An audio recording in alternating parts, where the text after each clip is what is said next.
Puji Tuhan, thank you buat Paul dan semua tim Praise and Worship yang sudah melayani Tuhan. Dan juga selamat datang buat saudara-saudara semua. Puji Tuhan, kita bertemu lagi di dalam kasih Tuhan. Tuhan baik, katakan Tuhan baik. Apapun yang terjadi di dalam hidup kita, Tuhan Yesus tetap baik. Amin. Dia adalah Allah yang mengasihi saudara dan saya. Dia Allah yang memegang kontrol, memegang kendali di dalam kehidupan kita.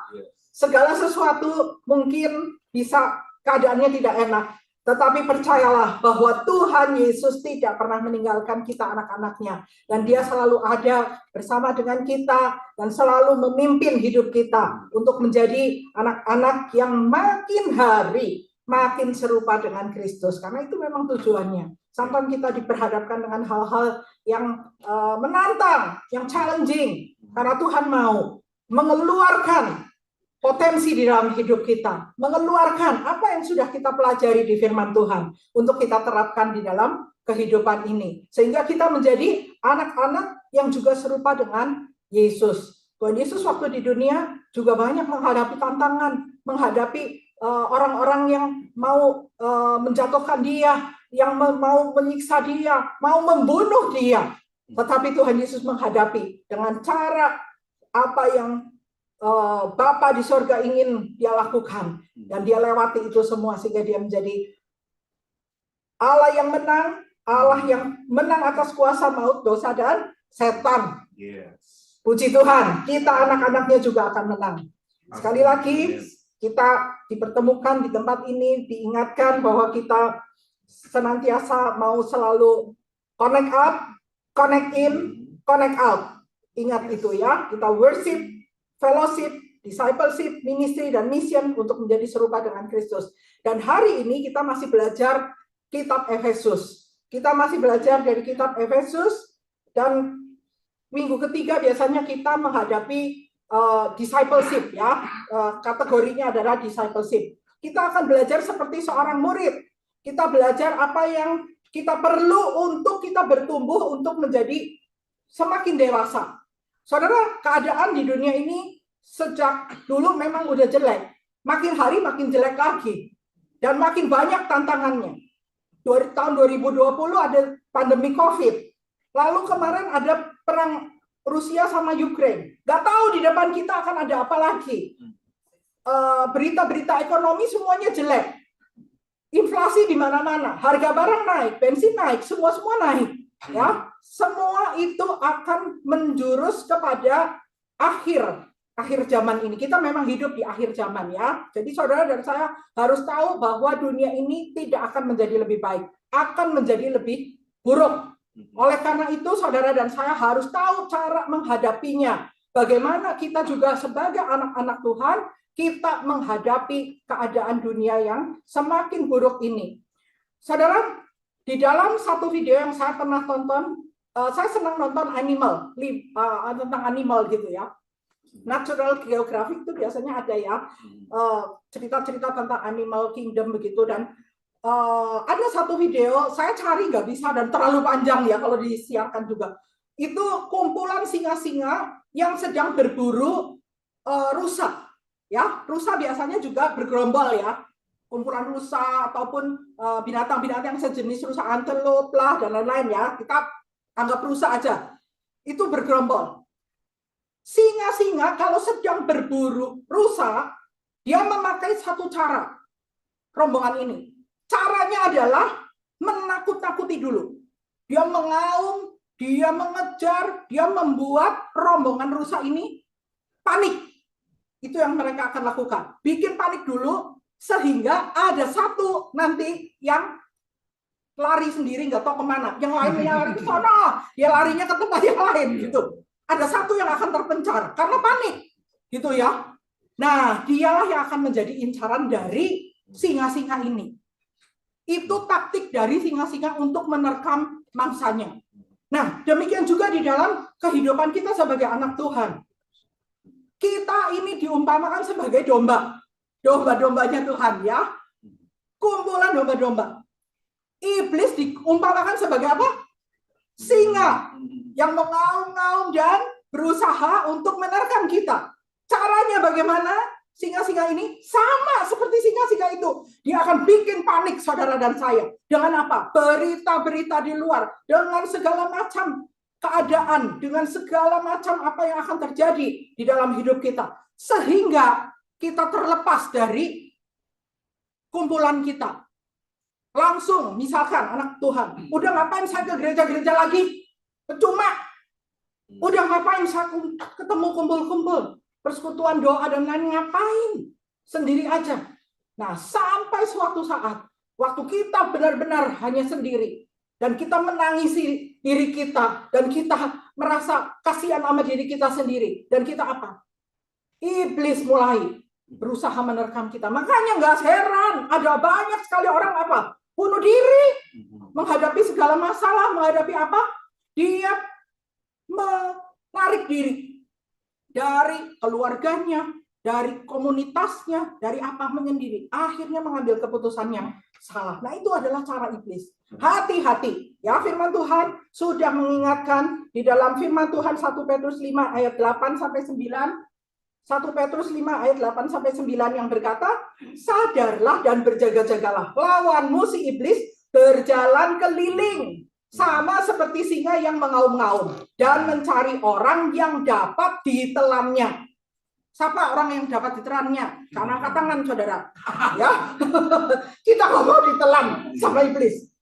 Nah, yang harus kita lakukan apa? Lawanlah dia dengan iman yang teguh. Sebab kamu tahu bahwa semua saudaramu di seluruh dunia menanggung penderitaan yang sama. Saudara kalau merasa bahwa saudara lagi menderita, jangan pikir hanya saudara menderita, saya juga. Ya, kita semua sedang mengalami penderitaan yang sama. Saudara, jangan pikir hanya sendiri. Oleh karena itu, Tuhan mau kita siap-siap, iman yang teguh. Ya, Oma sudah Tuhan taruh Yesus tuh sudah menang atas kuasa dosa dan makanan sama minum. Maut, dosa dan Kakak mau setan. beli apa, beli Nanti aja. dia bangkit, dia di sorga, sedang menantikan suatu hari akan ketemu dengan kita semua dan membawa kita pulang ke rumah Bapa yang kekal. Oleh karena itu, Tuhan Yesus mau memimpin kita di dalam Ini kenapa ini keluar ya, Kak? rohani. Ya, tadi saya ada gambar nih. Tuhan Yesus keluar. sama kumpulan Jangan dimatikan. tentara. Itu salah satunya adalah itu ya. ada Ci Acun, ada Pak Agan, ada saya tuh ya pada di situ. Kita ikutin pemimpin kita. Pemimpin kita adalah Tuhan Yesus yang sudah menang. Dia sudah menang. Jadi kalau seluruh dunia ini diceritakan jalan ceritanya di kitab Wahyu sudah ketahuan yang menang siapa, gitu ya. Kalau film cerita ini semua sudah diceritakan di kitab Wahyu, yang menang itu Tuhan Yesus. Jadi kita sebagai anak-anaknya adalah anak-anak yang juga akan dibawa menuju satu kemenangan, menuju kemenangan yang lain. Saudara dan saya jangan menyerah terhadap setiap pencobaan, setiap serangan iblis. Karena saudara dan saya sudah menang di dalam Tuhan Yesus. Tapi saudara harus melewati perjuangan ini, melewati peperangan rohani ini, ya. Di gambar sebelahnya itu ada seorang anak muda di situ, tetapi bayangannya beda, ya. Biasanya kan kalau bayangan ya sama lah sama kita, tetapi ternyata bayangannya beda karena bayangannya itu adalah seseorang yang sedang membawa senjata peperangan rohani. Oleh karena itu, saudara, hari ini kita sama-sama mau belajar tentang peperangan rohani. Apa yang Tuhan mau kita lakukan di dalam kehidupan ini, karena kehidupan ini adalah perang. Saudara dan saya ada di dalam peperangan. Sadar atau tidak sadar, perangnya bukan cuma di Rusia, di Ukraina itu ya. Di sana benar-benar perang yang secara fisik, pakai bom, pakai senjata dan lain-lain. Tetapi dalam kehidupan kita nih, sekarang, dalam pekerjaan, di dalam bisnis, di dalam rumah tangga, di dalam komunitas kita, di dalam gereja, di dalam semua, kita sedang berperang. Oleh karena itu Tuhan mau ingatkan kita, sadarkan kita, apa yang harusnya kita lakukan. Hari ini kita belajar tentang peperangan rohani. Kita baca di dalam Efesus 6 ayat 10 sampai 18. Mana ya ini ya? Oke, kok nggak ada? Oke, saya lupa nulis di situ ya berarti ya kalau nggak ada. Jadi kita baca, saya akan bacakan, saudara buka di Alkitab ya. Efesus 6 ayat 10 sampai 18. Akhirnya, hendaklah kamu kuat di dalam Tuhan di dalam kekuatan kuasa-Nya. Kenakanlah seluruh perlengkapan senjata Allah, supaya kamu dapat bertahan melawan tipu muslihat iblis. Karena perjuangan kita bukanlah melawan darah dan daging, tetapi melawan pemerintah-pemerintah, melawan penguasa-penguasa, melawan penghulu-penghulu dunia yang gelap ini, melawan roh-roh jahat di udara. Efesus 6 ayat 10-18 ya. Sebab itu, ambillah seluruh perlengkapan senjata Allah, supaya kamu dapat mengadakan perlawanan pada hari yang jahat itu dan tetap berdiri, sesudah kamu menyelesaikan segala sesuatu. Jadi berdirilah tegap, terikat pinggangkan kebenaran, dan berbaju sirahkan keadilan. Kakimu berkasutkan kerelaan untuk memberitakan Injil damai sejahtera. Dalam segala keadaan pergunakanlah perisai iman, sebab dengan perisai itu kamu akan dapat memadamkan semua panah api dari si jahat. Dan terimalah ketopong keselamatan dan pedang roh, yaitu firman Allah. Dalam segala doa dan permohonan, berdoalah setiap waktu di dalam roh, dan berjaga-jagalah di dalam doamu itu dengan permohonan yang tak putus-putusnya untuk segala orang kudus. Amin. Dari pembacaan firman Tuhan tadi, Rasul Paulus itu mengajarkan kepada kita bahwa di dalam kehidupan kita punya musuh yang tidak kelihatan. Ya, kita sepakat dulu bahwa musuh itu adalah iblis. Perjuangan kita dikatakan tadi bukan melawan manusia, bukan melawan darah dan daging, tetapi melawan pemerintah-pemerintah, melawan penguasa-penguasa, melawan penghulu-penghulu dunia yang gelap ini, melawan roh-roh jahat di udara. Jadi musuh saudara dan saya bukan brother sister kita, ya, bukan anak mantu kita, bukan mertua, bukan keluarga kita, bukan teman kerja kita, bukan bos kita, bukan karyawan kita. Ya, ingat, musuh kita bukan mereka, bukan darah dan daging, tetapi adalah iblis yang ada di balik mereka, yang mempengaruhi mereka, yang memakai mereka untuk menyerang kita. Ya, jadi saudara dan saya sepakat dulu kalau kita bilang mengenai musuh, mengenai apa, ini adalah iblis. Ya, oleh karena itu kita tahu bagaimana melawannya. Nasihat Paulus untuk peperangan rohani tadi kita sama-sama belajar. Yang pertama adalah kuat dulu di dalam Tuhan. Ayat ke-10 berkata, akhirnya hendaklah kamu kuat di dalam Tuhan, di dalam kekuatan kuasanya. Saudara, kalau orang mau berperang, orang harus kuat. Coba kalau saudara lemah, nggak makan lagi, terus suruh maju perang, kira-kira gimana? Dilempari senjata, blok, langsung nggak bisa gotong, ini senjatanya berat banget, ya, lemas kita. Suruh berjalan, suruh berlari, pasti kita akan lemah. Dan kalau orang lemah di dalam peperangan, ya sudah pastilah kira-kira kalah dalam peperangan ini. Nah, demikian juga di dalam peperangan rohani, kita itu harus kuat di dalam Tuhan. Nah, bagaimana kita bisa kuat? Saudara, kalau saudara mau kuat, saudara harus apa? Yang pertama harus makan.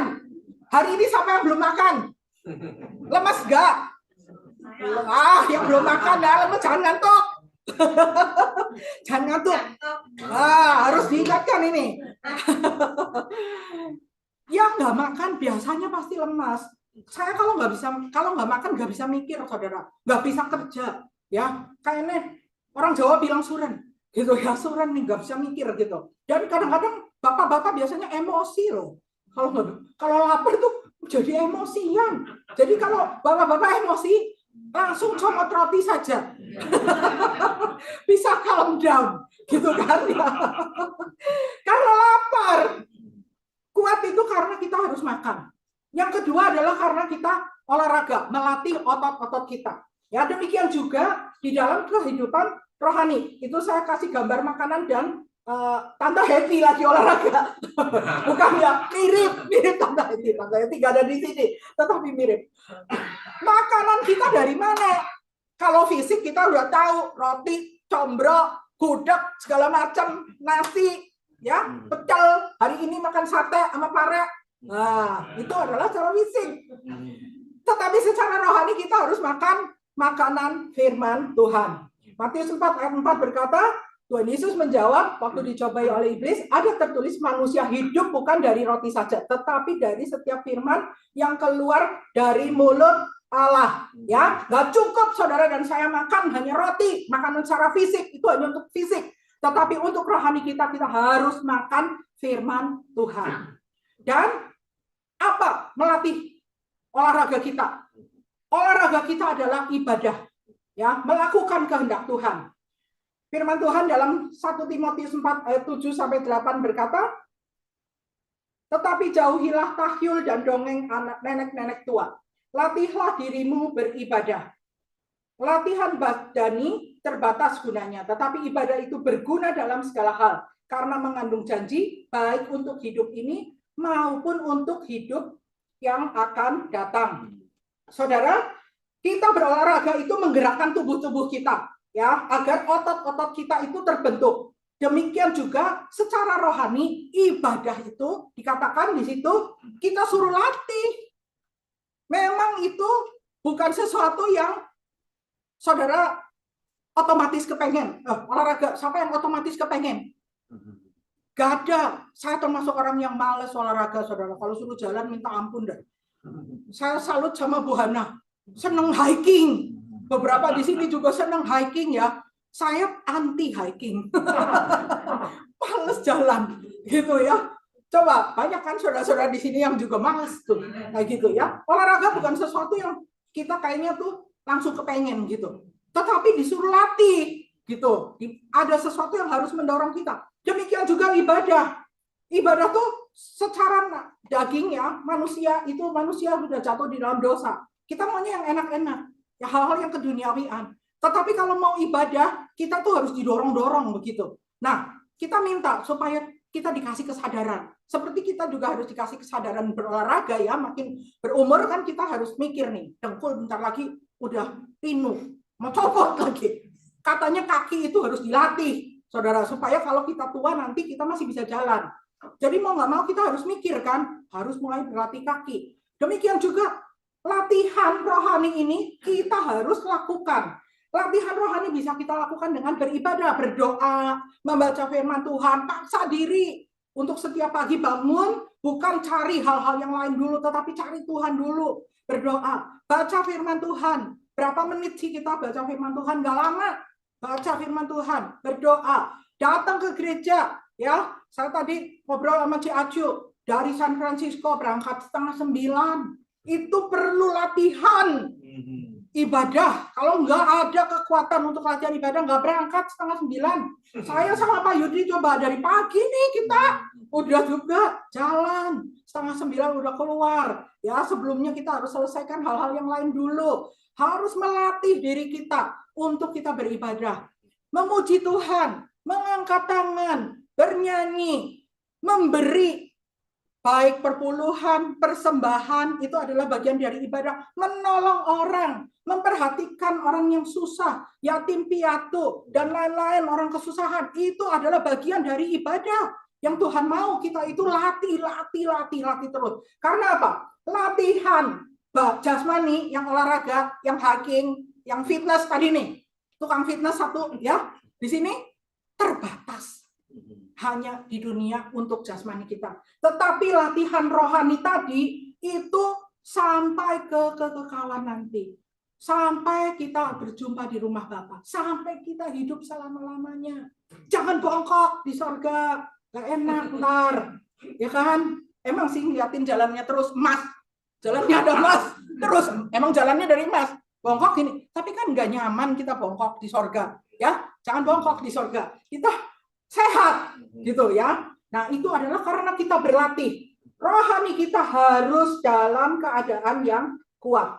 Nah, selama kita masih di dunia, kita perlu mengenakan perlengkapan senjata Allah. Tadi firman Tuhan katakan, kenakanlah seluruh perlengkapan senjata Allah supaya kamu dapat bertahan melawan tipu muslihat iblis. Di surga nggak ada, di dunia ada.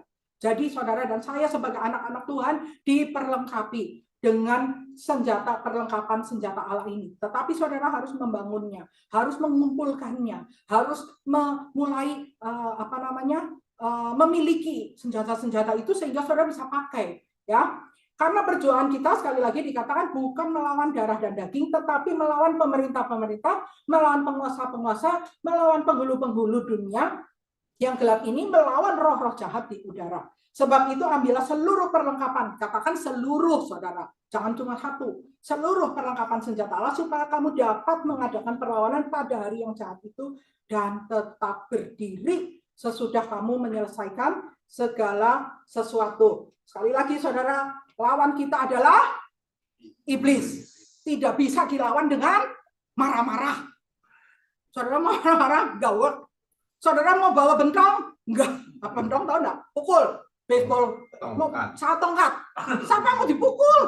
Gitu ya. Jangan pukul mertua, jangan pukul menantu, jangan pukul anak-anak, jangan pukul orang-orang di sekitar saudara yang meninggalkan. Karena lawan kita bukan mereka, iblis. Oleh karena itu, senjata yang kita pakai juga harus senjata yang dari Allah, senjata peperangan rohani. Ya, tadi kita sudah baca. Yang pertama adalah, sebelum masuk ke sana ya, ini gambarnya. Saudara dan saya, kelihatannya memang seperti ini ya. Tetapi kalau saudara punya senjata peperangan rohani, saudara akan kelihatan seperti itu. Seperti gambar yang tadi saya tunjukkan di depan sini. Itu yang anak muda tadi. Ya, kelihatannya sih anak muda pakai topi, pakai kayak gitu ya. Tetapi bayangannya adalah seperti seorang satria. Kira-kira seperti itu. Atau seperti ini. Siapa mau pakai yang dari besi itu? Yang dari besi itu. Siapa tuh yang mau ketutupan kayak gitu tuh? Ya, silakan pilih saudara mau model kayak apa. Tetapi saudara dan saya kalau mau tahu apa tuh Tuhan kasih di dalam hidup kita, saudara dan saya punya alat-alat ini. Saudara bisa punya alat-alat ini dan bisa gunakan alat-alat ini. Ya, saudara, yang pertama adalah ikat pinggang kebenaran.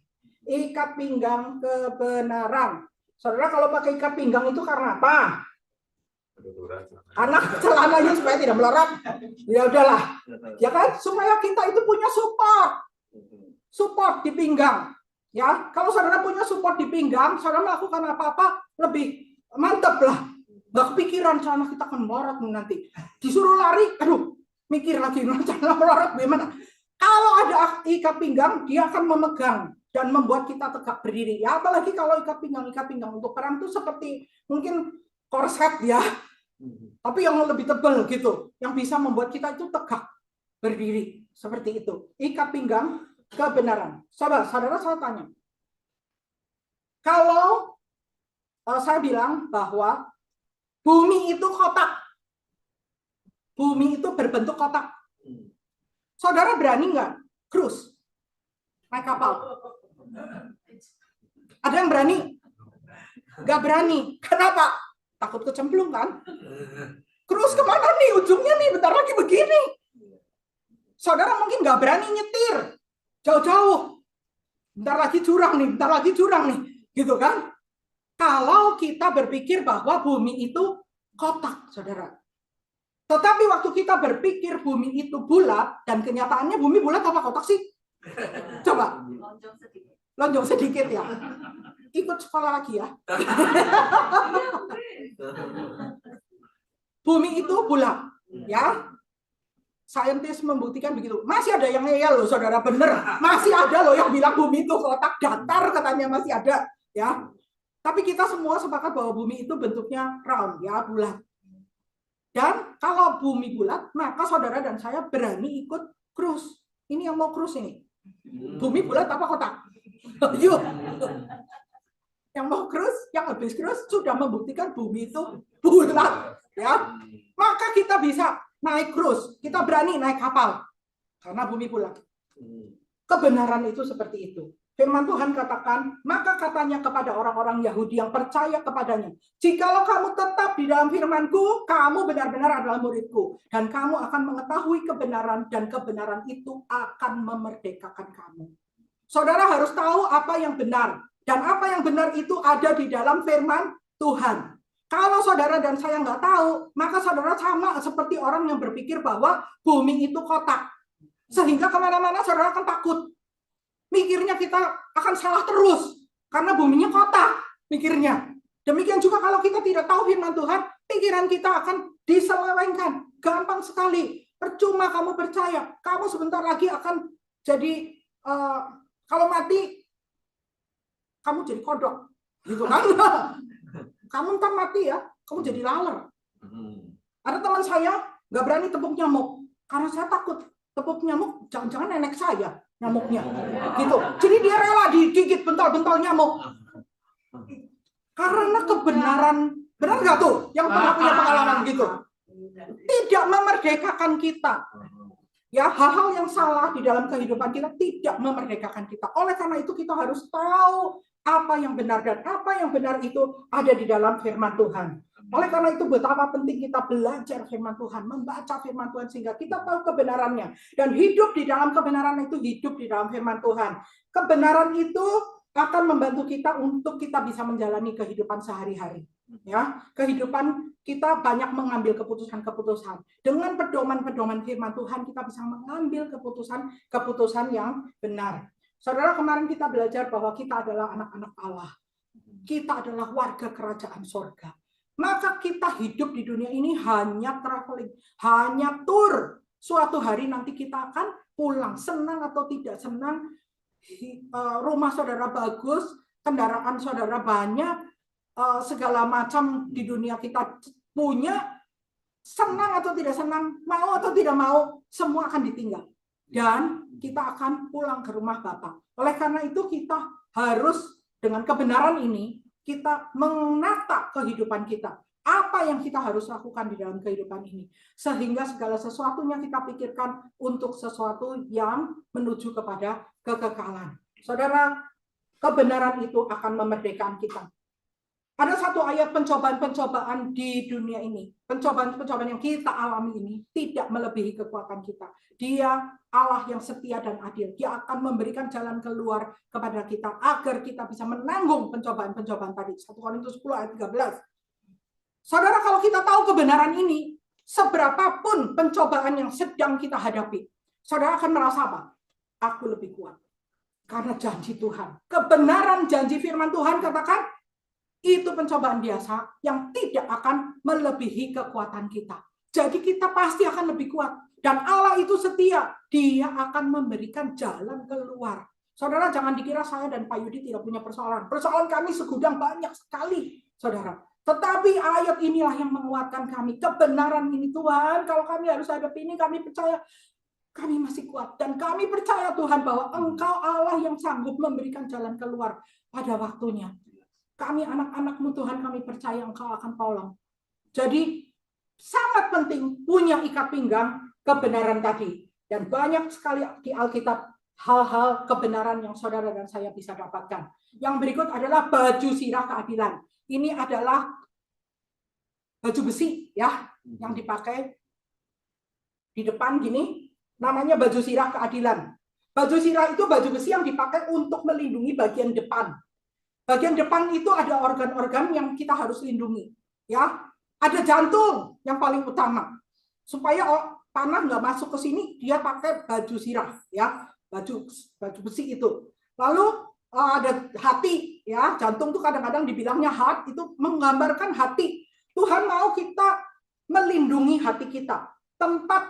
Karena hati itu adalah tempat banyak pertimbangan.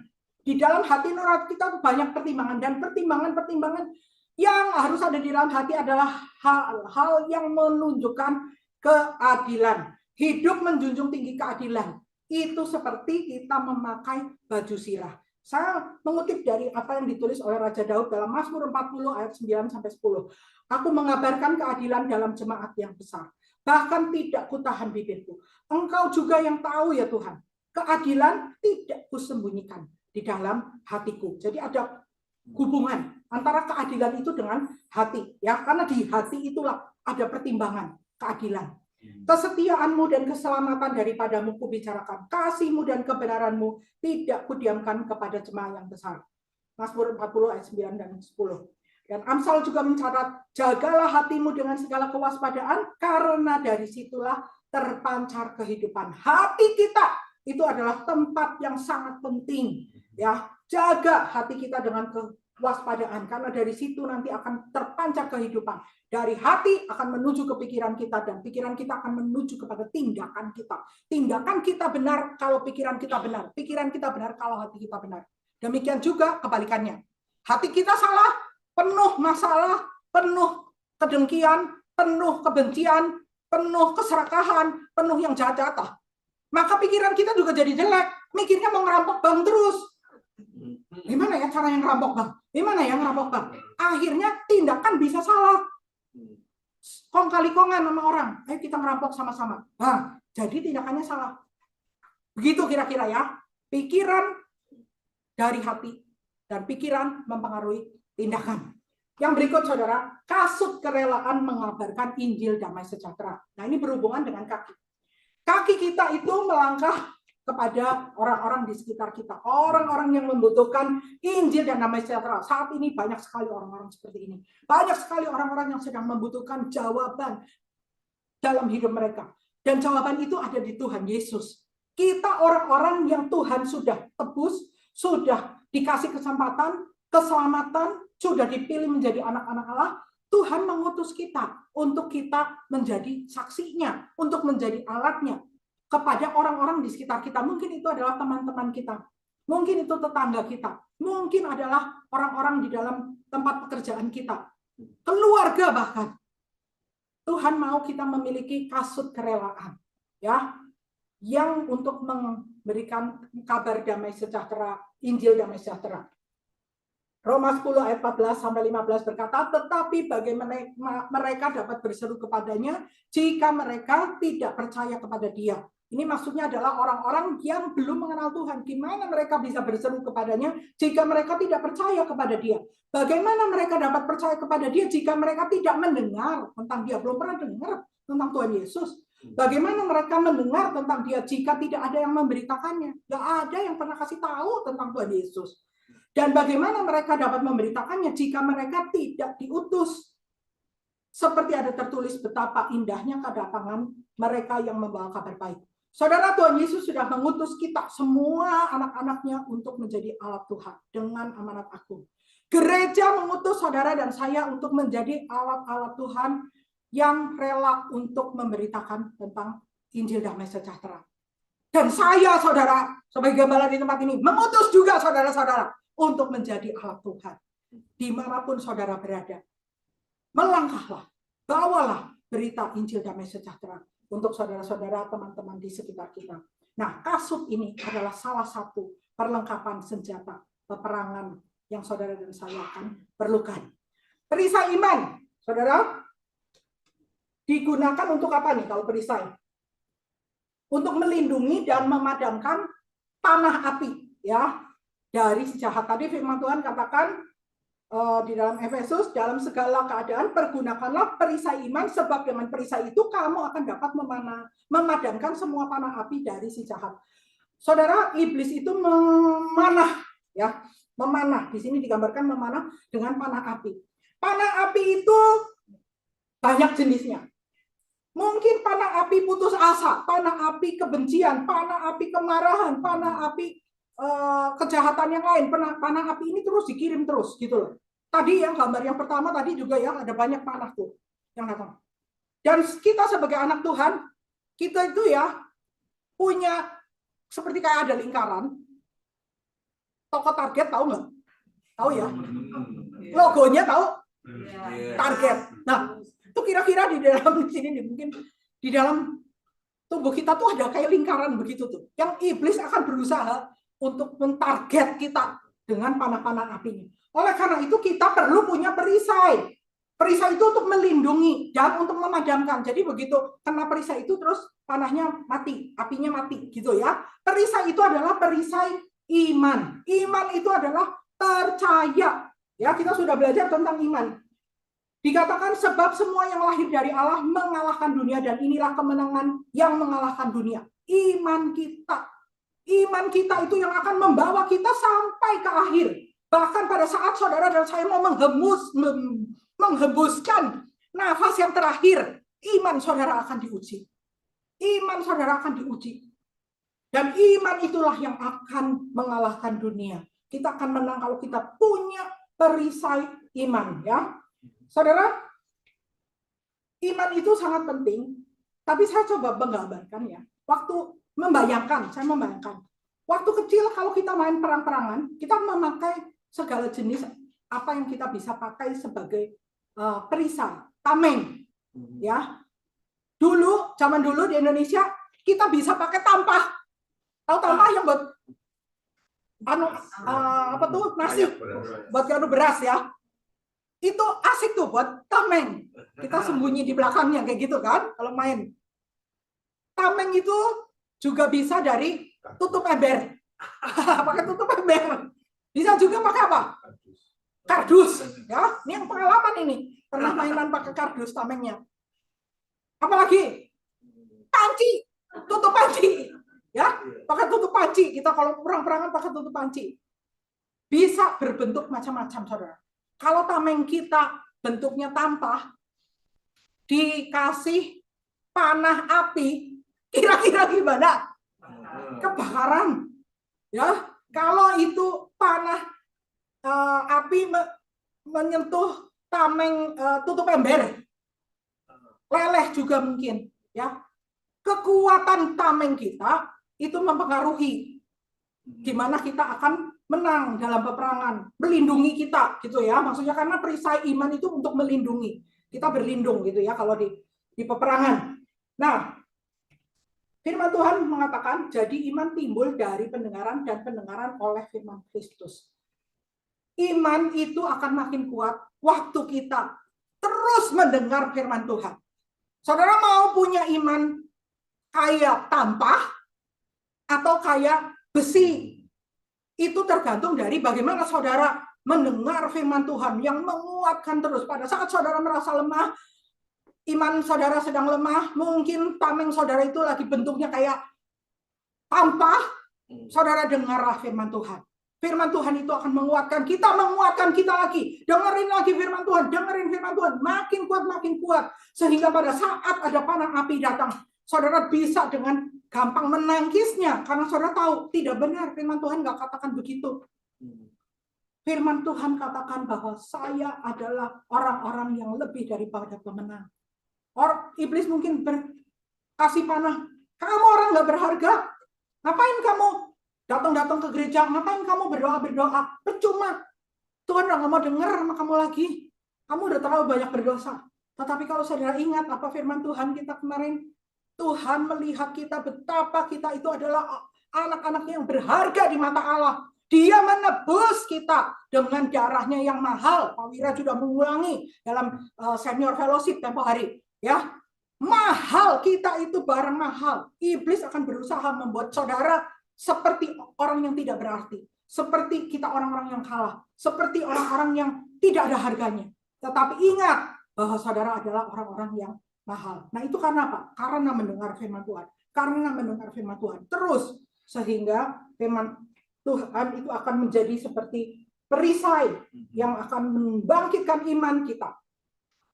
Yang berikut adalah ketopong keselamatan, helm. Ya, ini helm berfungsi untuk melindungi kepala. Di dalam kepala kita itu ada otak. Di otak itu adalah tempat kita berpikir. Ya. Tadi saya sudah katakan, seringkali tindakan kita salah karena pikiran kita salah. Jadi iblis juga sering menyerang pikiran kita, yang diserang pikiran kita, ya, supaya kita punya pikiran yang salah dan kita melakukan tindakan yang salah. Kadang-kadang hal-hal itu adalah hal yang sepele saja. Ya, banyak mungkin di gereja ya, gereja besar sih mungkin, gereja kecil sih jarang terjadi ya. Tapi di gereja besar itu biasanya saya sering dengar dan sering ini dipakai perumpamaan, pendeta lupa nyalamin orang, kelewatan lah, gitu kan? Langsung berpikirnya apa? Wah dia pilih kasih nih, dia hanya mau salamin yang kaya-kaya, ya kan? Itu kan banyak orang yang suka ngomong gitu kan? Kalau yang miskin-miskin, kalau yang kayak kita nih kayak apa gini mah nggak dipeduliin. Gitu. Terus, ini pikiran nih yang lagi diserang nih. Dan itu api yang sedang menyerang, panah api yang sedang menyerang pikiran kita. Sehingga kita jadi mikir, itu pendeta memang ya kayak gitu ya. Terus, nggak cuma pendeta, gerejanya juga sama nih, kayak gini nih. Kayak gini. Terus, dikembangkan lagi yang lain-lain. gitu ya. Nah, itu adalah pikiran ya yang diserang. Juga hal-hal yang lain mungkin. sakit, dokter udah bilang kita sakit ini, sakit itu, sakit ini, sakit itu, gitu kan. Udah dah, saya nggak mau hidup lebih lama lagi. Udahlah, saya mau mati aja. Terus yang dipikirin begitu. Saya nggak perlu kerja lagi, udahlah. Karena sebentar lagi mati. Terus saja yang dipikirin gitu. Itu pikiran yang sudah diserang lagi oleh iblis.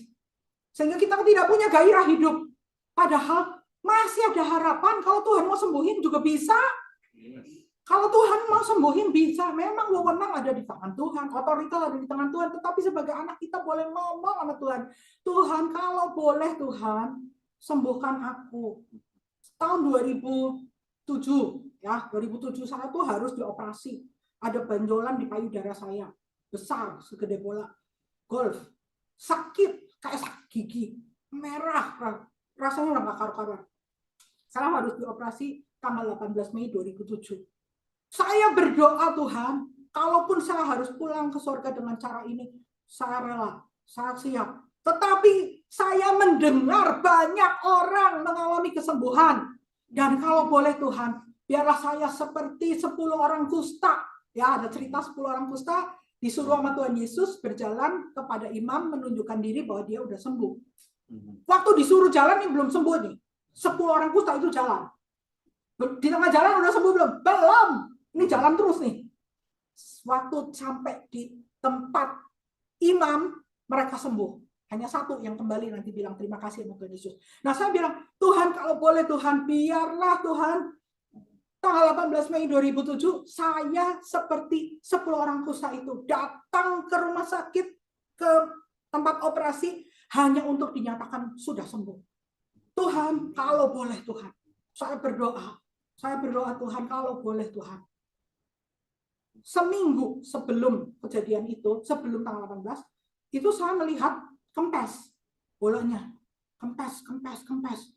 Tuhan, terima kasih Tuhan. Belum tuntas ya, belum tuntas. Jadi masih ada. Saya imani Tuhan, kalau boleh Tuhan, aku seperti 10 orang kusta itu. Dan tanggal 18 saya datang ke Kaiser untuk schedule operasi ya sebetulnya. Dan saya ketemu dokternya untuk diperiksakan. Nah ini dokter yang mau operasi sekarang mau operasi apa?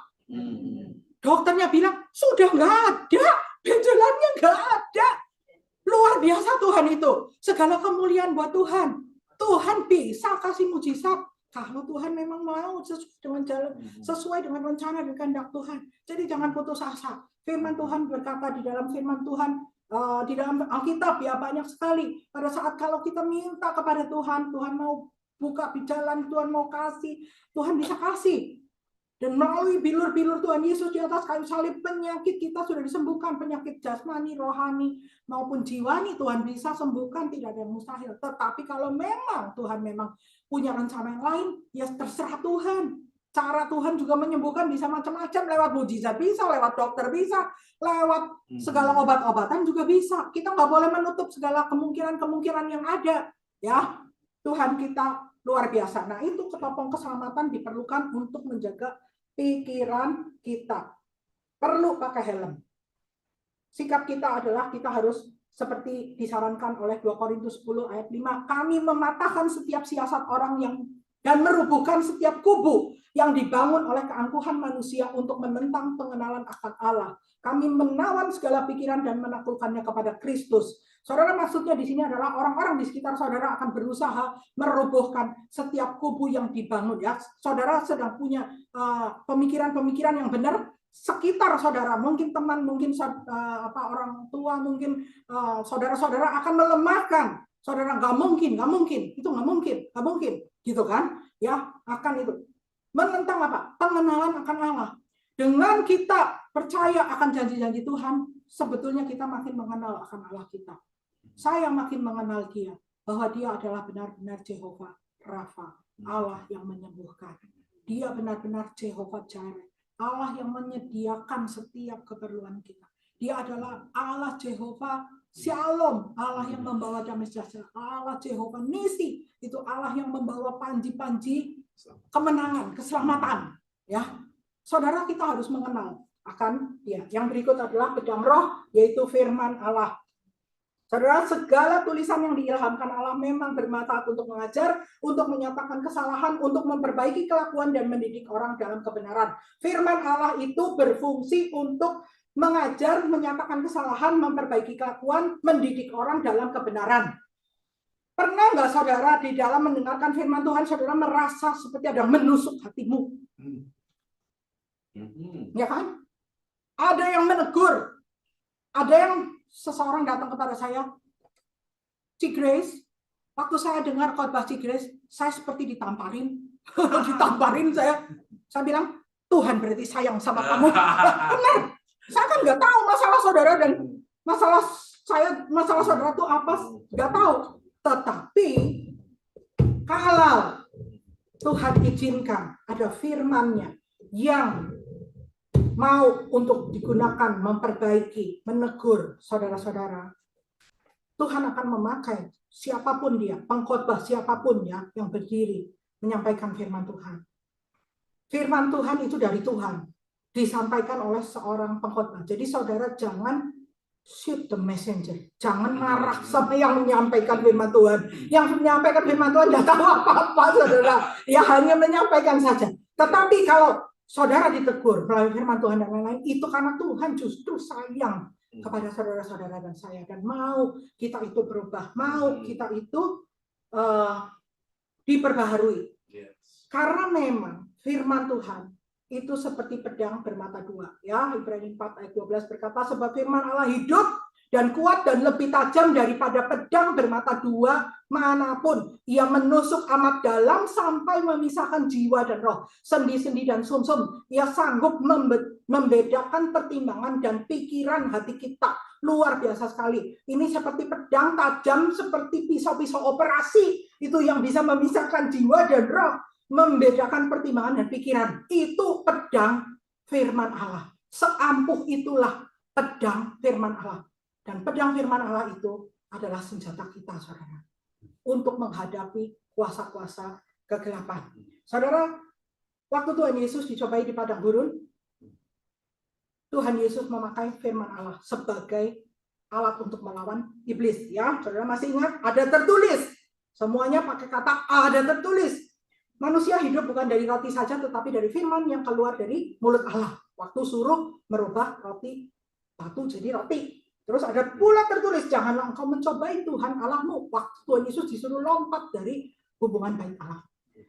Ada tertulis, engkau harus menyembah Tuhan Allahmu dan hanya kepada Dialah engkau berbakti. Waktu Tuhan Yesus disuruh menyembah iblis. Ya, Tuhan selalu bilang ada tertulis. Kalau saudara nggak pernah belajar firman Tuhan, saudara mau pakai pedang apa? Ada tertulis. Pancasila, satu ketuhanan yang Maha Esa. Nah, ingatnya cuma Pancasila gimana? Ada tertulis. Apa ya? Paulus ngomong apa tadi ya? Planet fitness. Gak ada hubungannya. Tapi Tuhan mau sediakan pedang roh, yaitu firman Allah yang saudara bisa pakai untuk menyerang kuasa-kuasa iblis. Oleh karena itu baca firman Tuhan. Ingat, hafalkan. Dan saudara pakai pada saat diperlukan, dia akan keluar. Dan saudara akan bisa menangkis segala serangan-serangan iblis. Ada 6 senjata yang tadi kita pelajari. 5 diantaranya hanya untuk bertahan. Ya, ketopong, baju sirah, ikat pinggang, kasut, perisai. Semuanya pasif. Ya, bertahan. Gini terus. Ya, saudara kan apa tuh? Melindungi diri. Tetapi hanya satu yang buat nyerang, yaitu pedang. Ya, disitulah kesempatan saudara untuk menyerang iblis. Nah, bagaimana peperangan itu terjadi? Dalam doa. Berdoa setiap waktu. Di dalam roh dan berjaga-jagalah di dalam doamu itu dengan permohonan yang tak putus-putusnya untuk segala orang kudus. Di dalam 1 Tesalonika 5 ayat 17 dikatakan tetaplah berdoa. Ya, jadi cara kita berperang adalah dengan di dalam doa. Martin Luther pernah menulis satu quote, to be a Christian without prayer is no more possible than to be alive without breathing. Jadi, menjadi orang Kristen yang tidak berdoa adalah seperti orang yang hidup tanpa bernafas. Saudara, kalau tidak bernafas ya mati. Benar nggak? Demikian juga kalau tidak berdoa, rohani kita mati. Oleh karena itu doa itu sangat penting. Dan biarlah hari ini Tuhan mau ingatkan kepada kita bahwa Tuhan mempersiapkan saudara untuk menjadi prajurit-prajurit, untuk menjadi pahlawan-pahlawan. Tetapi saudara harus mengenakan perlengkapan senjata peperangan tadi. Saudara harus di dalam satu kondisi tubuh yang kuat di dalam Tuhan. Dan saudara harus mengaktifkan itu dalam doa. Dan setiap hari, setiap waktu, pakai perlengkapan senjata peperangan itu. Kumpulin, ketopong, baju sirah, ikat pinggang, semua nih perlengkapannya. Pakai. Sehingga saudara selalu siap melawan serangan iblis. Kapanpun iblis bisa menyerang saudara. Setiap hari kita diserang. Jangan kalah terus. Anak-anak Tuhan harusnya menjadi orang-orang yang menang. Dan di dalam Tuhan kita punya kemenangan itu. Amin saudara. Amin. Firman Tuhan hari ini mengingatkan kita untuk kuat di dalam Tuhan. Kenakan perlengkapan senjata Allah.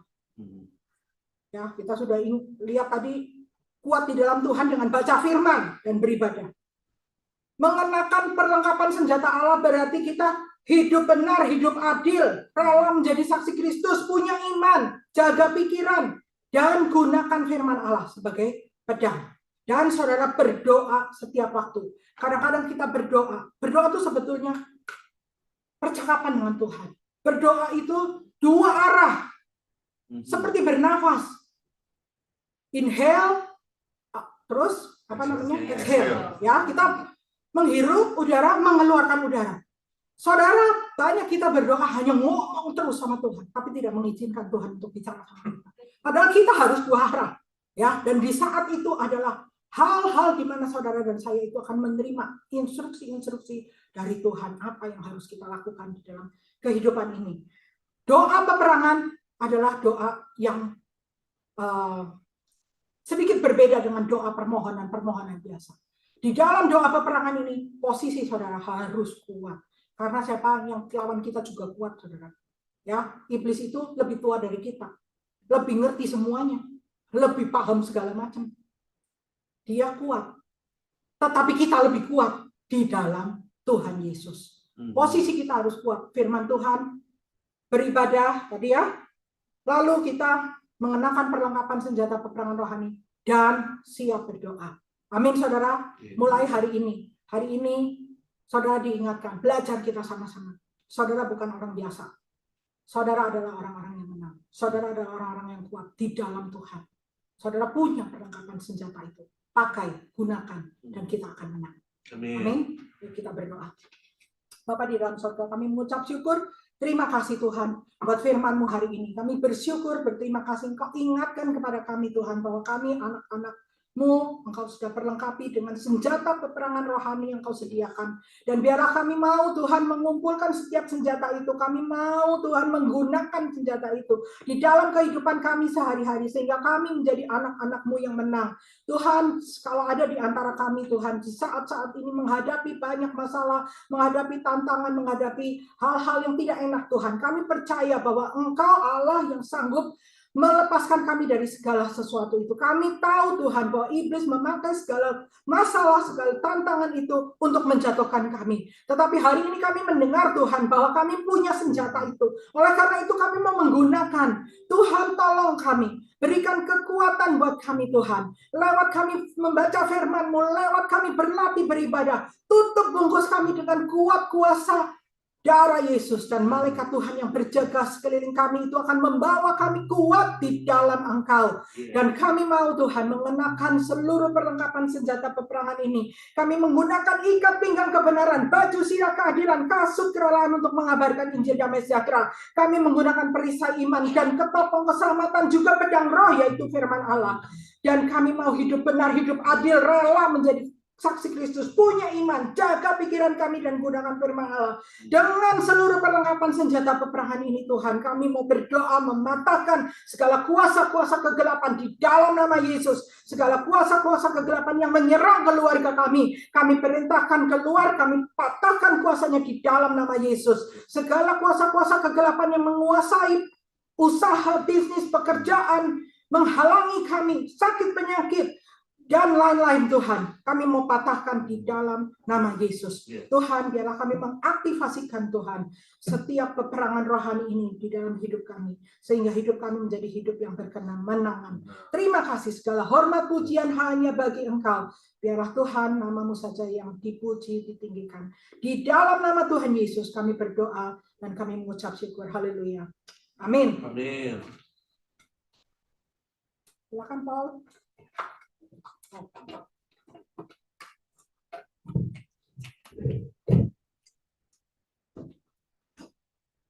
Saudara diberkati pada siang hari ini. Amin. Wah, kok kurang semangat ya?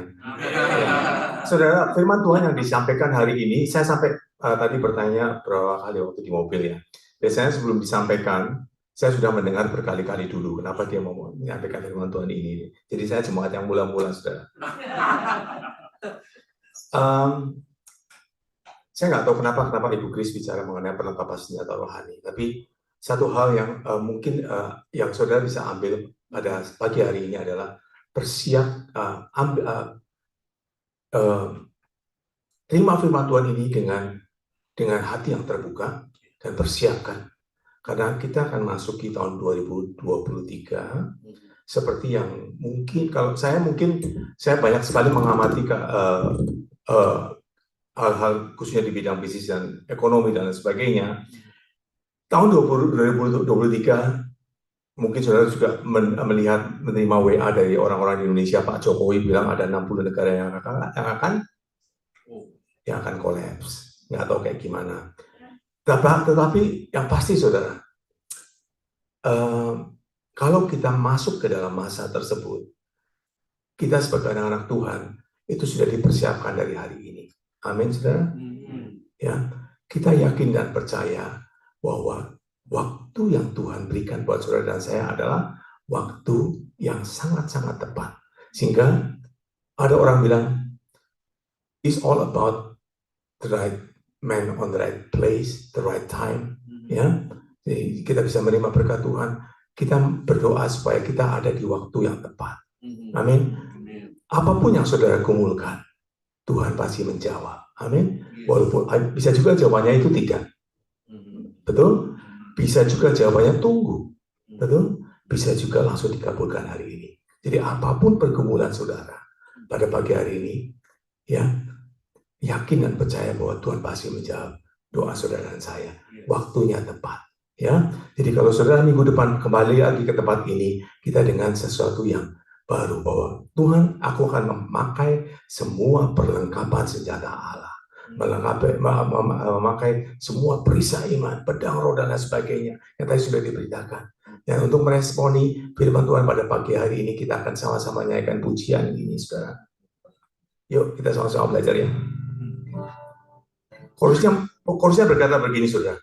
Yesus mendengar lebih dari yang kudoakan. Yesus menjawab lebih dari yang kuharapkan.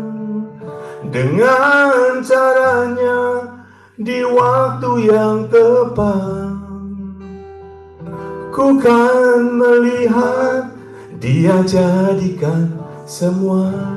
Amin, saudara. Yesus mendengar lebih dari yang kudoakan. Yesus menjawab lebih dari yang kuharapkan. Dengan caranya di waktu yang tepat, ku kan melihat Dia jadikan semua. Amin, saudara. Ya, Persnya berkata begini ya. Gimana?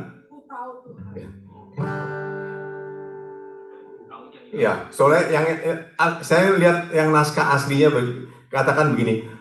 Tak selalu Tuhan menjawab doa. Ya, ini naskah aslinya diciptakan oleh pendeta Michael Gunawan. Waktu Pak Cari datang ke sini, karena Pak Cari kenal sama Pak Michael, secara teologi nggak tepat, ya.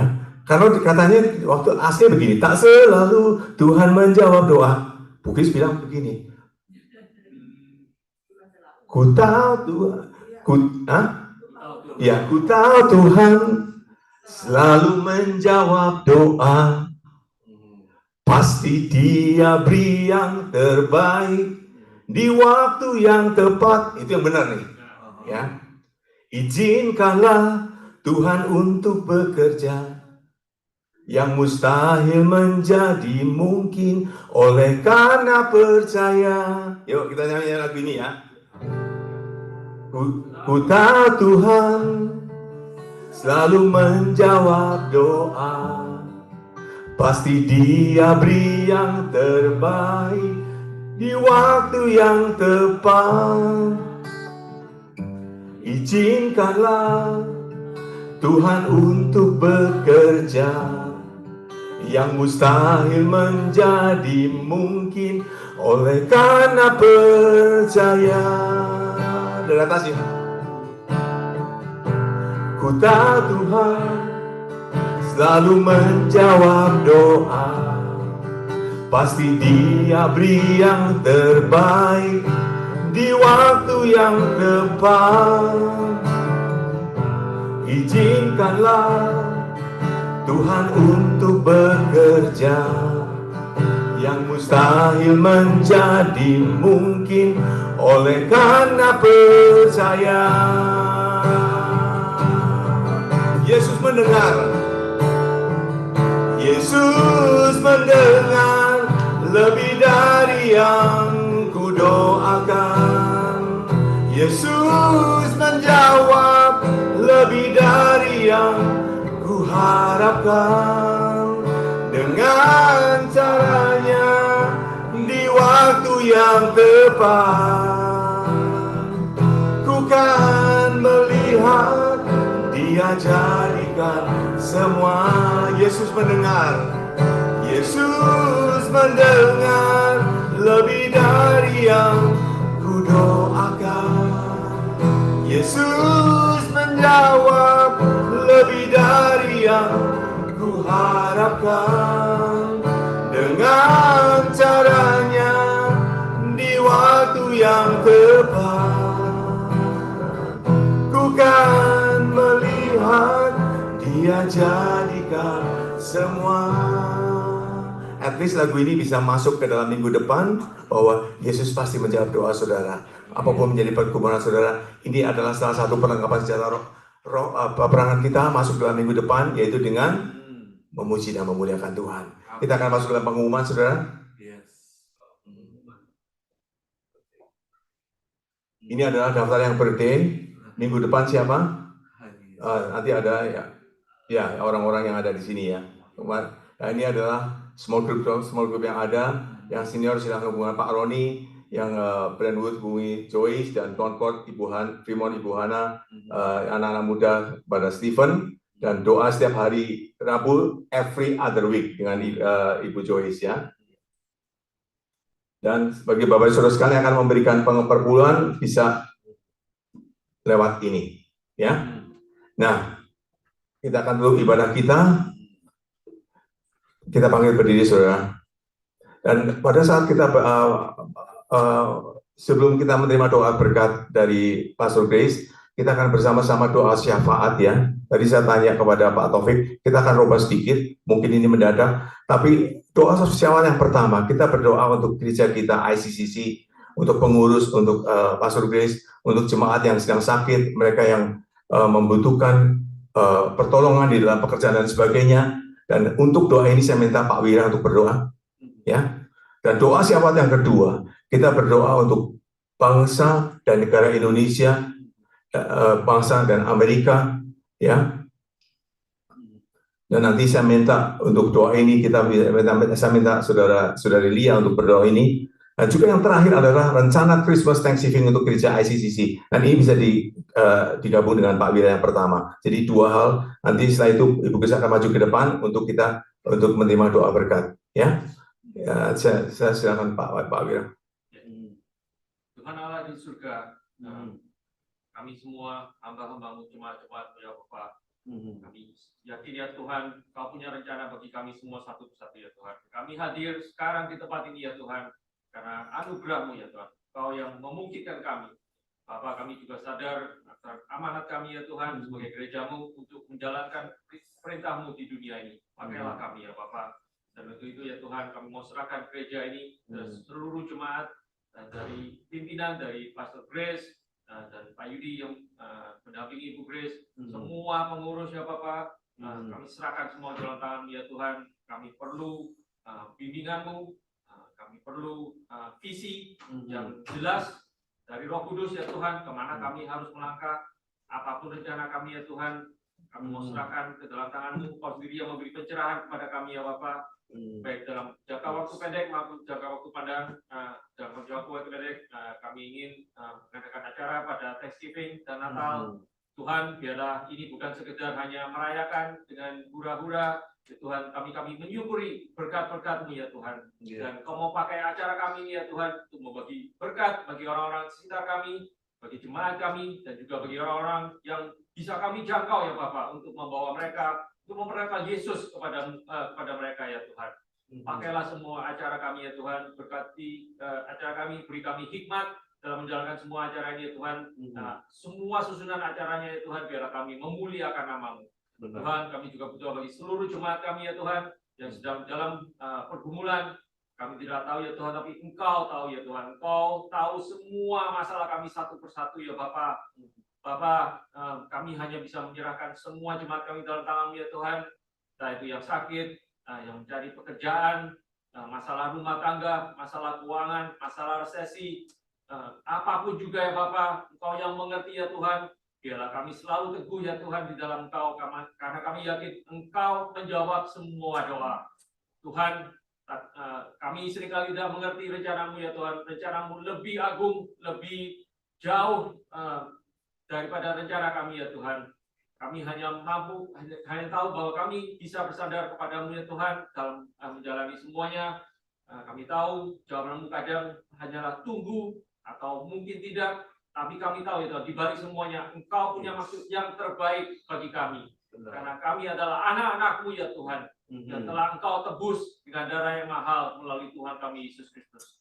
Terima kasih untuk semua kasih karunia-Mu ya Bapa. Kami serahkan semuanya ke dalam tangan, di dalam nama Tuhan kami Yesus Kristus. Amin. Ya Bapa, dalam yang Tuhan, negara Amerika Bapak, dalam kawalan dan Tuhan, Engkau akan si bangsa ini ya Bapak, semua yang terjadi melalui bangsa ini akan terjadi di generasi yang Tuhan, jangkau Tuhan jiwa-jiwa merupakan penuaian dari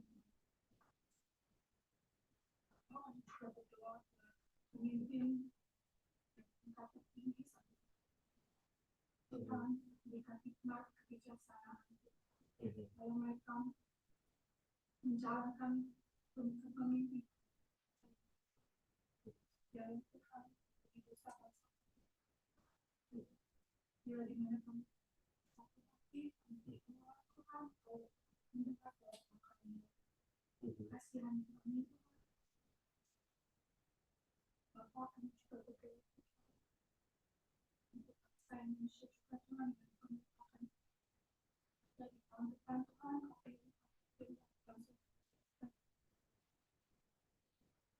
kami biarlah apa yang menjadi kami terjadi di tengah bangsa Indonesia Tuhan akan ada bersama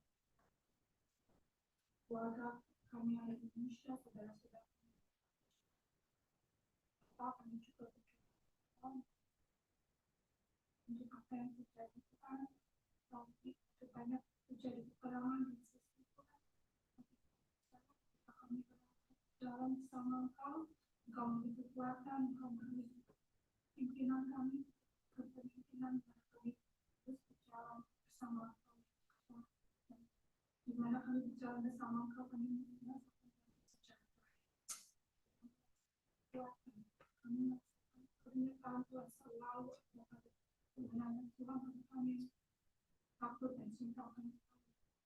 Terima kasih ya Bapak untuk siang ini.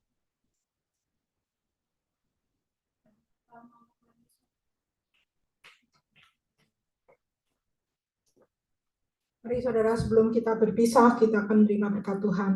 Arahkan hati saudara untuk menerima berkat-Nya.